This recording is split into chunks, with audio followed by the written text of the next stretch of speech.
할렐루야. 오늘도 이 귀한 수요예배에 나오신 우리 모든 성도님들을 주님의 이름으로 환영하고 축복합니다. 성도님들께서는 산에 오르는 것을 좋아하십니까?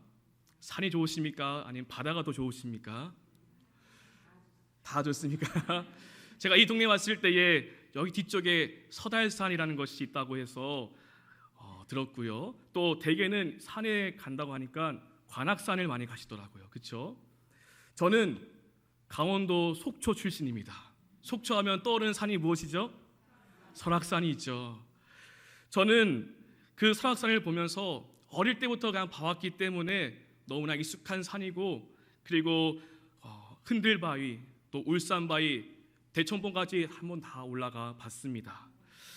어릴 적에 그 설악산, 그리고 그 속초 바다, 이런 것들을 봐왔었는데 매번 봐왔던 것이어서 이게 좋은 건가 잘 몰랐었는데, 이제 서울에 올라와서 살다 보니까 왜 사람들이 그렇게 속초를 많이 가는지 알겠더라고요. 산이 그립고 그 바다가 그립더라고요. 그러면서 정말 그때가 좋았구나라는 것을 생각하게 되었고, 가끔씩 이제 쉬는 날에 속초에 내려가곤 합니다. 이 시간 제가 산에 대해서 말씀드린 이유가 무엇이냐? 오늘 우리가 함께 읽은 말씀에서 예수님도 산에 올라가십니다. 바로 베드로와 야고보와 요한을 따로 데리고 올라가서 산에 올라가시는데요, 높은 산이라고 나와 있고 이 산이 어떠한 산인지 정확하게 말씀해주고 있지 않습니다. 그래서 학자들은 이 산이 다볼산이다, 헐몬산이다 라고 추정을 하게 하지만 사실 이 산이 어떠한 산인지는 그리 중요하지는 않습니다. 중요한 것은 예수님께서 이 산에서 영광스러운 모습으로 변화되셨다는 것이 중요합니다. 그래서 우리는 이 본문을 변화산 사건이라고 부릅니다. 이 본문은 마태, 마가, 누가복음에 모두 기록되어 있는데요, 이 시간 변화산과 갈보리산이라는 제목을 가지고 이 말씀을 통해서 함께 은혜를 나누고자 합니다. 이 변화산이 주는 의미가 무엇인지 우리가 함께 생각해 보면서 갈보리산까지 이어지는 그 예수님의 길을 따라가는 시간이 될 수 있기를 소망합니다. 그리고 우리 모두가 가야 할 길이 어떠한 길인지 다시 한 번 더 이 말씀을 통해서 우리가 찾아보며 우리가 예수님이 걸어가신 그 길을 함께 걸어갈 수 있게 되기를 주님의 이름으로 축원드립니다. 오늘 본문 1절 말씀에 보니까 엿새 후에라고 시작합니다. 엿새 후에. 엿새 뒤에 예수님은 베드로, 야고보, 요한을 데리고 따로 높은 산으로 올라가십니다. 굳이 여기서 엿새 후에라고 밝힌 이유가 무엇일까요? 그 이유는 엿새 전에 있었던 일과 지금 이 산에 오르는 이야기가 연결되어지고 있다는 것을 말해주고 있는 것입니다. 그렇다면 엿새 전에는 어떠한 일이 있었는가? 마태복음 16장 13절부터의 말씀을 보면은 우리가 잘 아는 말씀이 나옵니다. 빌립보 가이사랴 지방에 제자들과 함께 있었을 때에 예수님께서 제자들에게 이렇게 묻습니다. 사람들이 나를 누구라 하느냐? 그때 말합니다. 세례 요한이라 하는 사람도 있고요, 엘리야다, 예레미야 같은 선지자다라고 말하는 사람들이 있습니다. 그때 또 묻습니다. 너희는 나를 누구라고 하느냐? 그 다음에 베드로가 어떻게 대답하죠? 잘 아는 말씀이시죠? 주는 그리스도시요 살아계신 하나님의 아들이십니다. 이 베드로의 고백이 있고 주님께서 그 고백 이후에 교회를 세우겠다고 말씀해 주셨습니다. 올 한 해 우리가 품고 있는 그 말씀, 마태복음 16장 18절 말씀, 우리 앞에 화면 보면서 함께 읽어보겠습니다. 시작. 또 내가 내게 이르노니 너는 베드로라. 내가 이 반석 위에 내 교회를 세우리니 음부의 권세가 이기지 못하리라. 아멘. 이 말씀을 하신 후에 예수님은 처음으로 자신의 죽음과 부활에 대해서 말씀하여 주십니다. 마태복음 16장 21절 말씀이 이렇게 기록되어 있습니다. 이때로부터 예수 그리스도께서 자기가 예루살렘에 올라가 장로들과 대제사장들과 서기관들에게 많은 고난을 받고 죽임을 당하고 제3일에 살아나야 할 것을 제자들에게 비로소 나타내시니라고 말씀해주고 있습니다. 예수님이 이 땅에 오신 이유를 비로소 말씀해 주십니다. 이전까지 예수님의 사역의 대부분은요, 말씀을 가르치고 병든 자를 고쳐주고 가난한 자를 살펴주면서 그들을 함께하는 사역을 했었습니다. 그런데 사실 예수님은 이 일을 하기 위해서 이 땅에 오신 것이 아닙니다.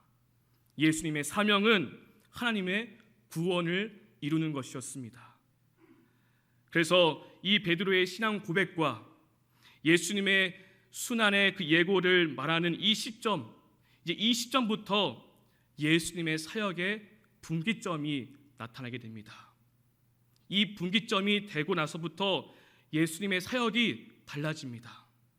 이전에는 많은 무리들에게 찾아가서 그들의 필요를 채워줬던 사역을 했었다면은 이제 이 순환의 예고를 한 후부터 예수님은 무리가 아니라 제자가 되어야 될 것을 말씀하여 주십니다.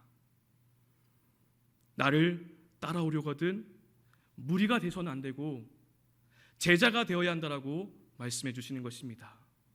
그 제자의 길이 무엇입니까? 마태복음 16장 24절에 이렇게 기록되어 있습니다.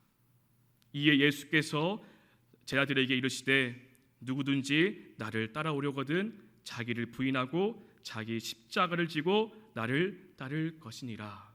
아멘. 자기를 부인하고 자기 십자가를 지는 것이 제자의 도라고 말씀해 주고 있습니다. 예수님은 무리가 아니라 제자를 원하시며 예수님이 가는 길을 따르는 제자가 되라고 말씀해 주고 있는 것입니다. 우리가 이제 본격적으로 이 변화사 사건을 함께 살펴볼 텐데요, 이 앞에 연속된 이 사건들을 잘 기억해 두시기 바랍니다. 베드로의 신앙 고백이 있었고요, 예수님의 죽음과 부활에 대한 순환 예고가 있었고, 그 다음에 누구든지 나를 따라오려거든 자기를 부인하고 자기 십자가를 지고 따라야 한다라는 제자 도의 말씀을 하신 후에 오늘 함께 읽은 17장 말씀에서 처음으로 예수님이 이 변화사 사건을 말씀해주고 있는 것입니다. 그럼 예수님께서 세 명의 제자들과 함께 이 산에 오르신 이유가 무엇일까요? 누가복음에 이렇게 기록되어 있습니다. 예수께서 베드로와 요한과 야곱을 데리고 무엇을 하시라고요? 기도하시러 산에 올라가사라고 누가복음 밝혀주고 있습니다. 예수님은 기도하기 위해서 가셨습니다. 그런데 놀라운 일이 벌어지게 됩니다.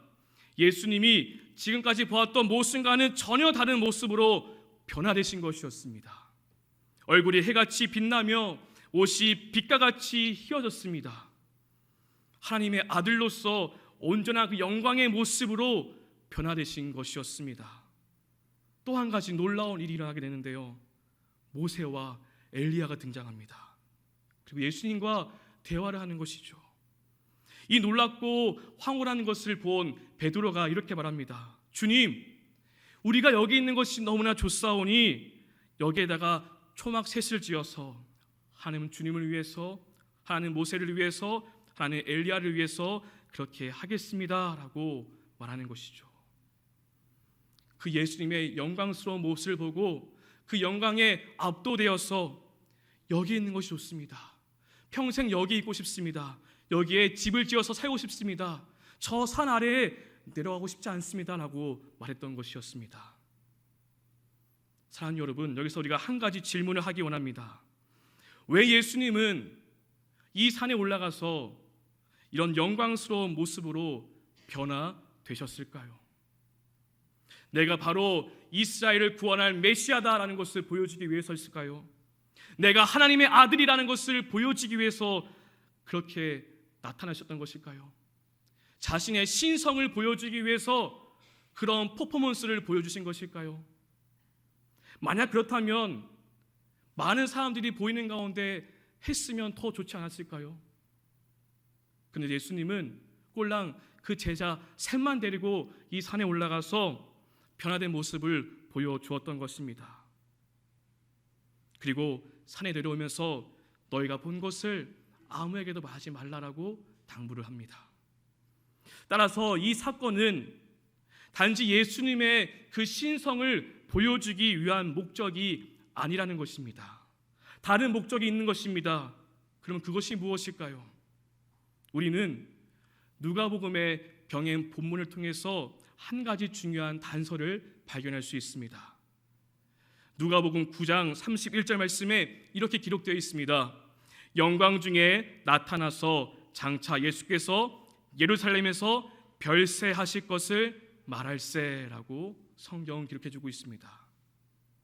모세와 엘리야가 영광 중에 나타나서 예수님과 이야기를 하는데요, 그 대화의 내용이 예수님이 예루살렘에서 별세하실 것, 다시 말해서 예루살렘에서 죽으실 것을 그들은 말하고 있었다는 것입니다. 우리는 이 말씀을 통해서 알 수 있습니다. 이 변화사 사건은 예수님이 영광스러운 몸으로 변형된 것을 보여준 사건이 아니라 하나님의 아들이신 예수님께서 이제 예루살렘으로 가서 죽으실 것을 다시 한 번 더 확인하는 사건이라는 것을 우리는 알 수 있습니다.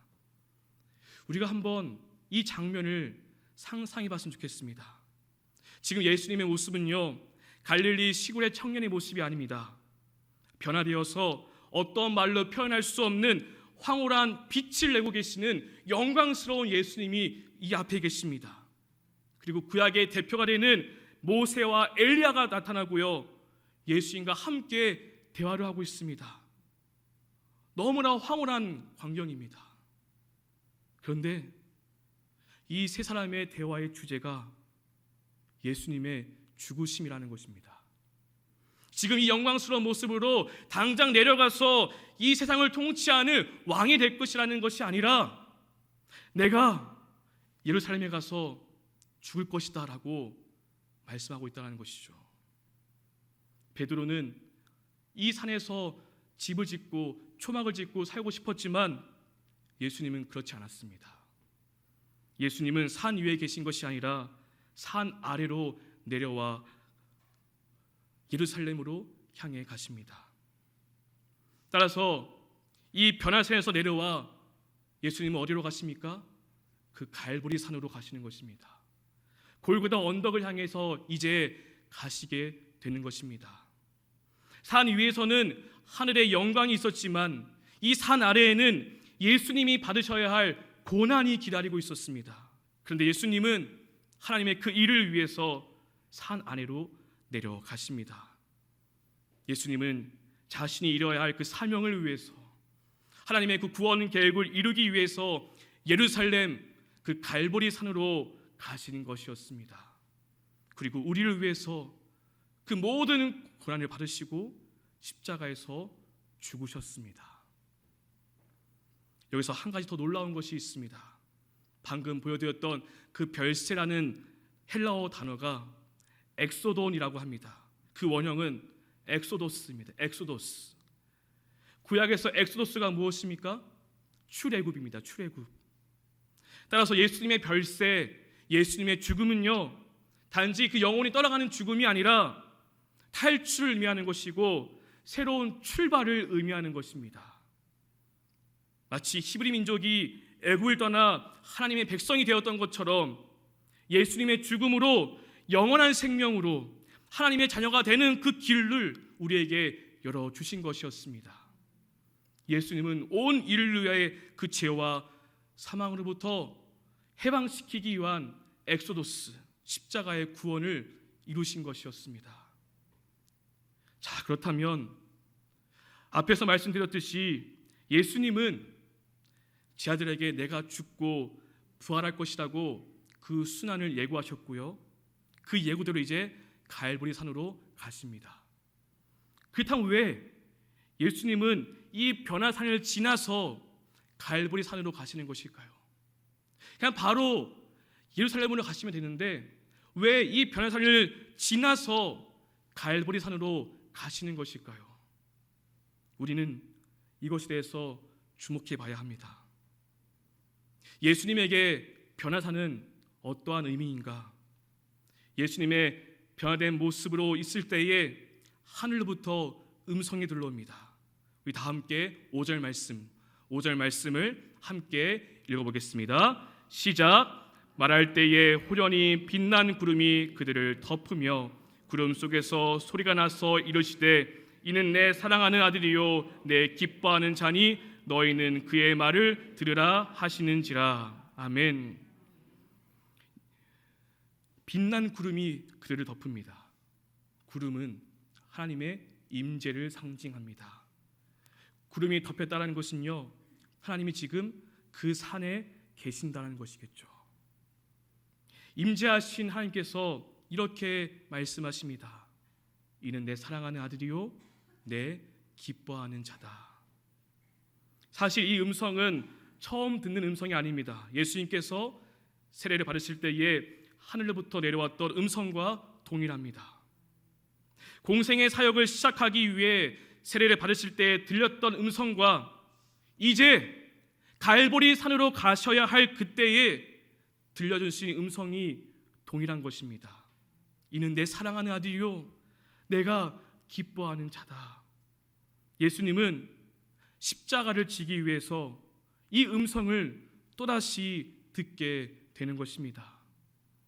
이것이 무엇을 의미하는가?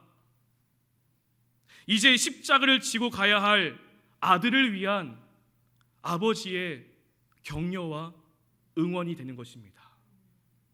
예수님은 기도하기 위해서 산으로 올라갔습니다. 이제 사역의 분기점을 맞이하게 되면서 십자가를 지기 위해서 가장 먼저 산에 올라가 기도하셨습니다. 아버지의 뜻대로 되기를 원합니다. 아버지의 뜻에 순종하기 원합니다. 아버지의 뜻대로 십자가를 지기를 원합니다. 예수님은 산 위에서 이러한 기도를 하지 않으셨을까요? 그 기도를 들으신 하나님 아버지께서 그냥 있을 수 없는 것입니다. 그래서 하늘의 영광으로 그 아들에게 부어주셨고 그 아들에게 말씀해 주시는 것입니다. 내 사랑하는 아들이다. 내가 너로 인해서 기뻐한다. 내 기뻐하는 자다. 이제 아버지의 그 뜻을 이루기 위해서, 십자가의 뜻을 이루기 위해서 갈보리 산으로 가시는 아들을 향한 아버지의 그 마음을 우리는 이 시간 느낄 수 있습니다. 팀 켈러 목사님의 왕의 십자가라는 책에 보면은 이 사건에 대해서 이렇게 말해주고 있습니다. 제가 준비했는데요. 변화산에 서다 영광의 죽음을 이겨낼 힘을 얻으라. 그러면서 이러한 내용이 있습니다. 변화산 사건은 단지 제자들에게 예수님의 신성을 확신시키기 위한 기적만이 아니었다. 미래의 시험, 그 시험이 바로 십자가겠죠. 그 미래의 시험에 이겨낼 힘을 얻기 위한 공동의 예배였다. 이렇게 그 책에 내용이 있습니다. 예수님은 영원 전부터 하나님 아버지와 그 영광 속에서 계셨습니다. 삼위일체 하나님이시며 영광 속에서 함께 하셨고 그 영광 속에서 서로 연합하셨습니다.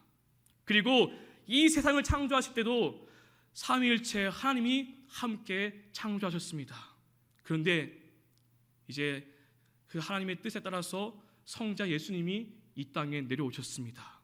그리고 우리를 구원하시기 위해서 그 예수님이 십자가의 길을 가십니다.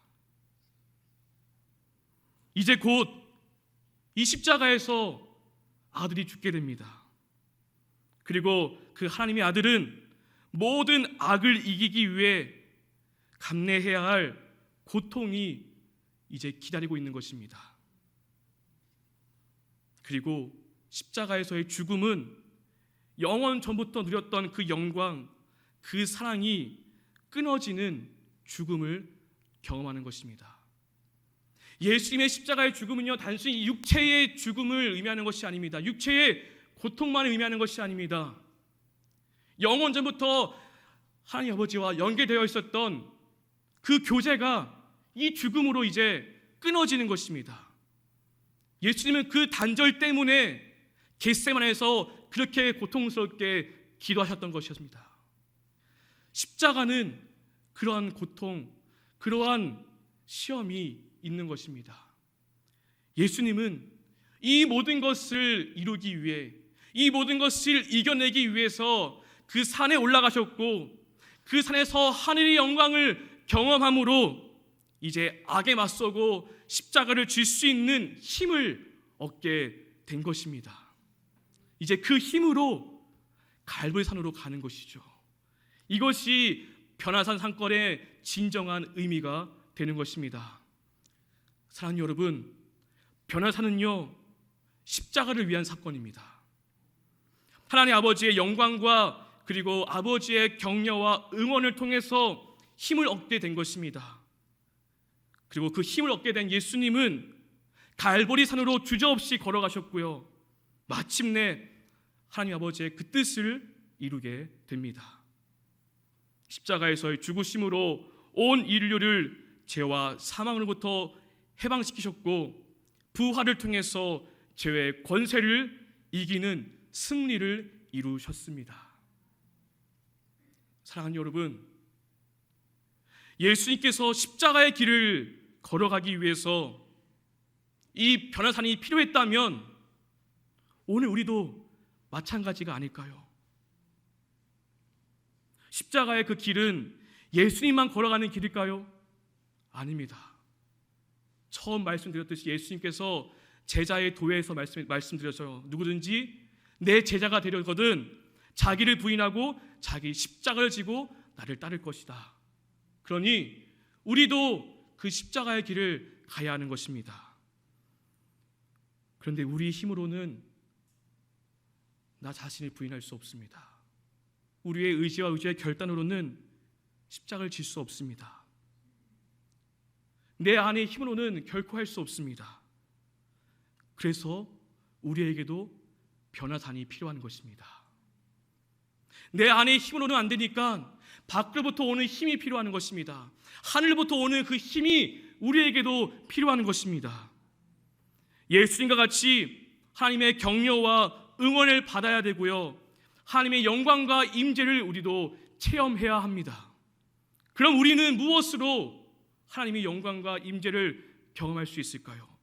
우리는 어떻게 하늘로부터 오는 그 음성을 들을 수 있을까요? 답은 하나입니다.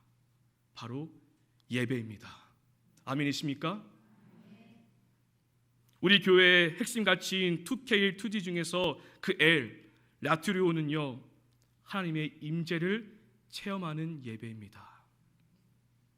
우리가 올 한 해 예배 회복을 하자고 핵심 가치를 세웠습니다. 예배 회복을 외치는 이유가 무엇일까요? 단지 이 예배에 나오는 사람의 수가 적었을까요? 그렇지 않습니다.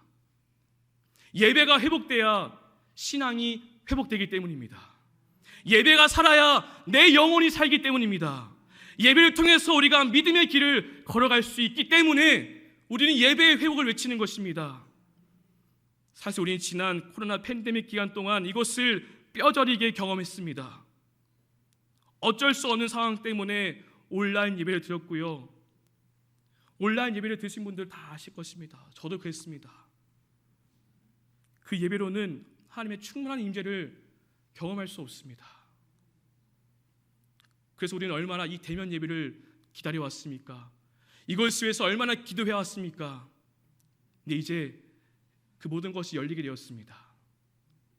이제 우리는 더욱더 힘써 하나님을 예배해야 합니다. 예수님도 그 쓰리쓰인 고통의 잔을 마시기 위해서 변화산이 필요했다면 하물며 우리는 더욱 그러할 것입니다. 내 힘으로는 십자가를 줄 수 없으니 예배를 통해서 하늘에부터의 그 힘을 공급받아야 합니다. 주님의 말씀에 순종하기 위해서 자기를 포기하고 주님께서 기뻐하시는 삶을 살기 위해서 우리도 변화산의 영광과 은혜를 경험해야 합니다. 여러분, 예배가 무너지면 모든 것이 무너지게 됩니다. 기도하지 않으면 제자의 길을 걸어갈 수 없습니다. 말씀을 듣지 않으면 삶이 변화되지 않습니다. 우리는 예배에 목숨을 걸어야 합니다. 간절히 바라옵기는 우리의 예배가, 우리 새로운 교회의 예배가 하나님의 영광과 임재를 경험하는 예배가 되기를 소망합니다. 우리가 그런 예배를 꿈꾸며 함께 세워가기를 소망합니다. 이 예배를 통해서 하늘의 음성을 들을 수 있기를 원합니다. 내 사랑하는 아들이다. 내 사랑하는 딸이다. 내 기뻐하는 자다. 내가 너로 인해서 기뻐하단다. 우리는 이 음성을 하나도 족합니다. 예배를 통해서 이 음성을 들을 수 있기를 원합니다. 예배를 통해서 우리가 회복되어지고요, 예배를 통해서 우리가 능력을 얻고요, 예배를 통해서 담대히 제자의 길을 걸어갈 수 있는 우리 모두가 되기를 주님의 이름으로 축원드립니다. 마지막으로 8절 말씀을 함께 읽어보겠습니다. 시작. 제 아들이 눈을 들고 보매 오직 예수 외에는 아무도 보이지 아니하더라. 아멘. 이제 변화산의 모든 영광이 다 사라지고요, 제 아들이 눈을 들어서 보니까 오직 예수님만 남게 되었습니다. 영광으로 빛나는 예수님도, 모세도, 엘리야도, 산에 덮었던 그 구름도 다 사라졌습니다. 지금 제자들의 눈에 보이는 것은요, 세상의 모든 죄를 지고 갈 어린 양, 그 갈보리 산으로 가실 예수님만 보였던 것입니다. 여러분, 우리의 눈에는 어떠한 예수님이 보이십니까?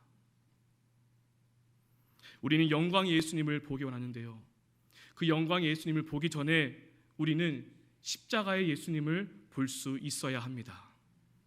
영광과 승리를 이루기 위해 십자가의 고난을 당하셨던 예수님을 우리는 볼 수 있어야 됩니다. 그런데 때로 우리는요, 마치 베드로처럼 여기 있는 것이 좋사오니 초막 셋을 짓고 살자는 그 베드로처럼 십자가가 없는 영광의 자리를 구할 때가 있지 않습니까? 고난은 건너뛰고 영광의 그 앞선 자리를 가고 싶을 때가 있지 않습니까?